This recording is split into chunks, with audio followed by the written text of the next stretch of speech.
One of the fundamental problems of our society, of most people today, is that we are so focused on physical reality that most of us are not even able to focus on one's own beliefs, one's own desires, one's own fears, and manage that space. Because we don't have this skill, it is important as early as possible to develop the skill. Developing the skill of being able to focus on one's beliefs, one's desires, one's fears, and these other intangible aspects of oneself that will come to bear on your work and your performance at work requires two steps.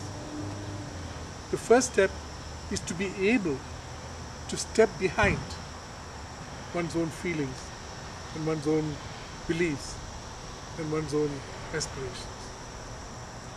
The way this is difficult because most of the time we are so caught up and stuck with our beliefs. It's my beliefs after all, it's my desire, it's my aspiration, that we cannot look at them as objects. They are sort of indivisible from us. So the first step is to be able to step back as a pure observer, so that you can look upon thoughts and feelings as objects like the table or the chair, and which means allow yourself to think for a set period every day. Let's say half an hour.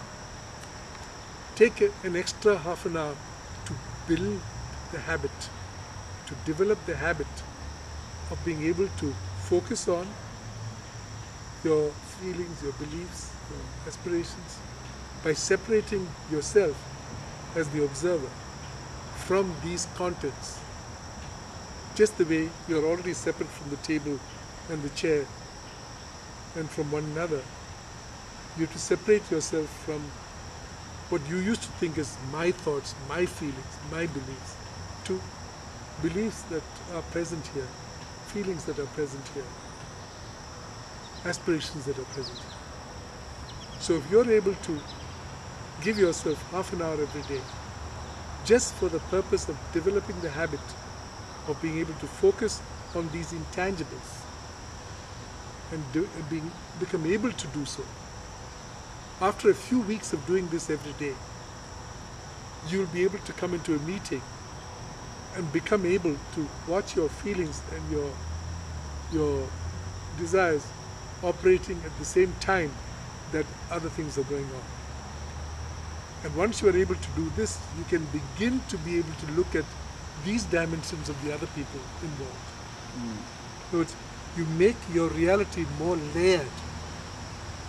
In other words, you not only have the layer of physical reality in front of you, you have the layer of your desires and aspirations, you have the layers of your fears and aversions, you have the layer of your beliefs and assumptions, and you have the layer of your feelings and emotions that are going on. All these layers are going on at the same time, and when you become able to focus forward and backwards across these layers, then you have greater control over what happens in each of these layers, and you're therefore able then to allow the degree to which each of them may be influencing what is happening in the meeting, or happening in a conversation, or happening in a relationship.